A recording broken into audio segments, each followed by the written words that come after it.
অনেক অনেক বছর আগে বাংলাদেশে খনা নামে এক মেয়ে ছিল। ছোটবেলায় সে খুব বুদ্ধিমতী। আকাশের দিকে তাকিয়ে বলতো, আজ এইভাবে মেঘ করলে কাল বৃষ্টি হবে। সবাই অবাক হতো, কারণ তার কথাই ঠিক বেরোতো। বড় হয়ে খনা বিয়ে করলো এক জ্যোতিষীর ছেলেকে। শ্বশুর ছিলেন বিখ্যাত জ্যোতিষী, কিন্তু খনা তার চেয়েও বেশি জ্ঞানী ছিল। একদিন রাজা একটি ধাঁধা দিলেন, বছরের কোন দিনে বীজ বুনলে ফসল সবচেয়ে ভালো হবে?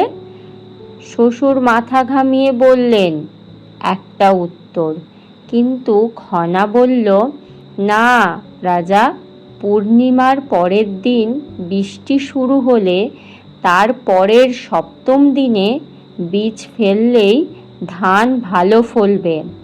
রাজা খনার কথাই মানলেন। তার সত্যি সেই বছর প্রচুর ফসল ফলল। রাজা তখন বললেন, এই মেয়েটি আসল জ্ঞানী, বাংলার মাটির কন্যা। কিন্তু দুঃখের কথা, খনার এই জ্ঞান অনেকের ভালো লাগেনি। কিন্তু মানুষ হিংসা করে তাকে চুপ করিয়ে দিতে চাইল।